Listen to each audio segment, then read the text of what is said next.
When you think of the timeline of the Pokemon anime, it seems pretty straightforward, right? Everything moves in a straight line. There's no split timelines, alternate timelines, time loops, or whatever Zelda crap you can think of. It's just Ash spends an undetermined amount of months traveling through a region until he competes in a league, hence spends another undetermined amount of months traveling to another league.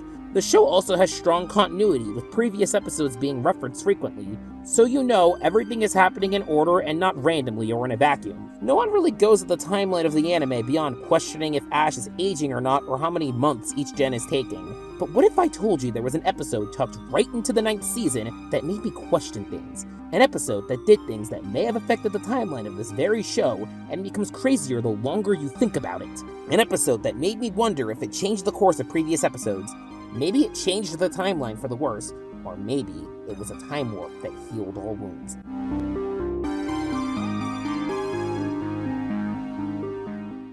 Time Warp Heals All Wounds is the 157th episode of the Advanced Generation. It's set in the Battle Frontier arc, which happened in Kanto, and this episode specifically was set in Fuchsia City. This fact will become important later. So on to the plot. May Squirtle wanders away from the Pokemon Center, and May follows her to an abandoned train station where they find an old lady who seems to be waiting for someone. Her name is Edna, who... I'm waiting for the steam train from town. Yeah, some denial given how boarded up the station was when she walked in. So Edna's granddaughter, Katrina, explains that Edna was waiting for her husband, Jonathan, to return. You see, he had left for the big city to study to become a doctor. I'm guessing he went to Celadon or Saffron, and he left on a train. Edna tries to catch the train before he leaves, but is too late and loses her pendant in the process. And a year later, Jonathan had passed away in an accident, and she was such in denial about this, she waited at the train station every day, hoping for his return. This is tragic enough, but to add fuel to the fire... You see, your mother was a little baby inside my tummy at that time. So did you just never tell your husband you were pregnant? When did you learn this? It must have been shortly before it, since there's no way he would have known after months. She also says this. If only it had been snowing that day instead of rain, then the train might have been late. There's also this factoid. And in the summer, the Volbeat and Illumise were so thick you wouldn't believe it. But then the tree withered and the Volbeat stopped coming, and that's when Grandma really started to feel sad.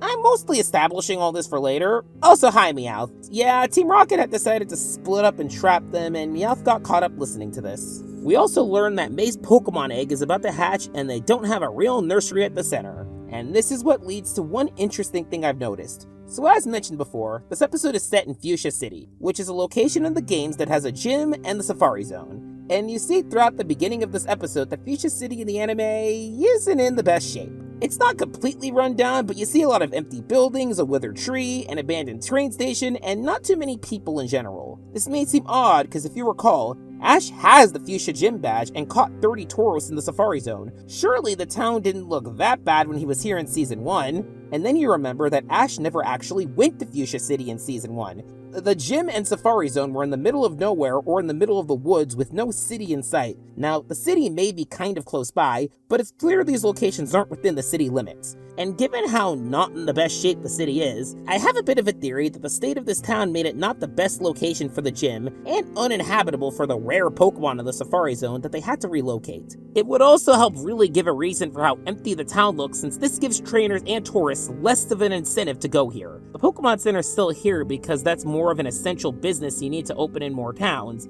and maybe the shrinking population caused by people moving out due to the state of the town caused it to not be seen as a necessary location, causing it to not be a train stop and thus the train station to shut down. Now, I know I'm connecting a few episodes from Season 1 to one episode in Season 9, but this feels like such a perfect coincidence that I can't ignore it. It makes me wonder if someone on the writing staff realized Ash and Co. never went to Fuchsia in Season 1 and subtly hinted that this was the reason they didn't. Back to the plot, Squirtle runs off again and May follows it to the train station to find Meowth vibing in the seat, still thinking about the story. They see Squirtle playing in the tracks, which I'd be more concerned with if this place wasn't abandoned. Squirtle ends up finding the pendant that's somehow still both in the same spot and intact after all these years. You'd think a flying type would have picked it up in that time at least. Then we learn that this pendant apparently has some time travel powers. Now obviously, time travel is a thing in the Pokemon world. one of the mythicals literally is one, but a time-traveling pendant feels like something out of Pokémon Horizons. Also, this happens to be 2 episodes after an episode starring Celebi, so because of that, I remember getting both those episodes mixed up as a kid. And when they get to the past, they're merely trained isekai because Fuchsia City was actually bustling back then, and May is able to quickly conclude they traveled back in time by seeing the tree. Travel back in time? I think you've been watching too many cartoonies, Toy Bat. Someone needs to read up on their Celebi lore, so they see Jonathan and... We have to tell Jonathan that he's going to be a dad. Hey, random guy I don't know, your wife's pregnant! Sadly, we don't get to see the results of this because their near isekai shenanigans from earlier get them kicked out of the station. And so they decide to do as Edna says and turn the rain into snow. You know, given Squirtle can just make it snow just by shooting ice beam at the clouds, you start to realize how freaky and unpredictable the weather in the Pokemon world is, since you remember that many Pokemon can just change the weather on a whim. So they make it snow, the train gets stopped, Edna makes it and tells Jonathan she's pregnant, and he decides to not go to the city. They also see Volbeat and Illumise do their dance, which with the snow makes it really funny since they established they do this in the summer. Wow, and his dreams must have caused the time warp that sent us. What is your power level, old lady? What kind of fucking Ghibli-ass powers are you harnessing here with your dreams that can cause time travel? This isn't even what the video is about, but it's such an obvious Dawn fan in the room. So the pendant sends May and Meowth back, and they're nearly trained isekai again in the present. And then the audience gets jump-scared by a pop song. But more importantly, you find out that apparently, saving the old man's life caused Fuchsia City to be restored. The train station's active again, there's more people on the streets, and the tree isn't withered. The guy really was the glue holding Safari's own town together. Ash and Co. come up to May saying her egg's about to hatch and everything on their end looks normal. See, this is common in time travel stories, but especially for me in this episode, this makes me start to wonder, what in the wider Pokemon world changed? Saving this guy's life clearly caused a massive beautify effect that caused this town to not be shitty looking. You start to question if anyone outside of the town's lives are different, if any previous character we met had something in their lives slightly altered, and if you remember my theory from earlier, if those episodes where Ash battled Koga and caught 30 Tauros are now altered to be in Fuchsia City. The only time those episodes are referenced again is one flashback in the fires of a Red Hot reunion, which is in a location that really doesn't identify an exact location. Again, this is only going off the assumption that the gym and the Safari Zone were originally there, but it is interesting how all these factoids kind of added up, probably unintentionally. Though speaking of the Safari Zone, one interesting tidbit I found while researching episodes for this video, in the band episode, The Legend of Dratini, it's mentioned that 30 years prior, a Dratini was found there, and it caused such a gold rush for it that everyone was forced to only use Safari Balls from now on. I looked into this episode to see if this detail would contradict anything in this theory, but not really. There's no set amount of time me and Meowth go back to, and none of these guys' ages are determined beyond making a hunch. Frankly, I'd argue they went back around 40-ish years, given that in the past, the couple looked around their 20s, and here, they're 60s.